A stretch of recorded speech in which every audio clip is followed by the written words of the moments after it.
ഇതൊന്നും വെറും കാർട്ടൂണുകളല്ല. ഇതൊക്കെ പല സമയങ്ങളിലായിട്ട് BJP അനുഭാവികൾ തന്നെ നരേന്ദ്രമോദിയെ പുകഴ്ത്താൻ വേണ്ടി ഉണ്ടാക്കിയ സൃഷ്ടികളാണ്. അദ്ദേഹത്തെ ഒരു അമാനുഷ കഥാപാത്രമാക്കാനും വിശ്വഗുരുവാക്കാനും ഒക്കെ അവർ ശ്രമിച്ചു. ഇതെല്ലാം കണ്ടും കേട്ടും അദ്ദേഹം സ്വയം അങ്ങ് വാനിലേക്ക് ഉയർന്നു.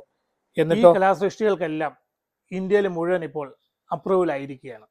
ഇപ്പോഴത്തെ RSS ചീഫ് ശ്രീ മോഹൻ ഭഗവത് പബ്ലിക്കായിട്ട് പറഞ്ഞിരിക്കുകയാണ്, ചിലരൊക്കെ ഇവിടെ ഷോ കാണിച്ച് നടക്കുകയായിരുന്നു, ഭഗവാനാകാനും സൂപ്പർമാനാകാനും ഒക്കെ ശ്രമിച്ചു, പക്ഷേ കാര്യമായിട്ട് പണിയൊന്നും ചെയ്തില്ല, ജനങ്ങൾക്ക് വേണ്ടി ഒന്നും ചെയ്യുന്നില്ല. ഇത് മോഡിയെ ഉദ്ദേശിച്ച് തന്നെയല്ലേ പറഞ്ഞത്? അക്കാര്യത്തിൽ സംശയമൊന്നുമില്ലല്ലോ. UP യിൽ തുടങ്ങിയ പ്രശ്നം ഇതാ ഇപ്പോൾ എല്ലായിടത്തേക്കും ബാധിച്ചിരിക്കുകയാണ്.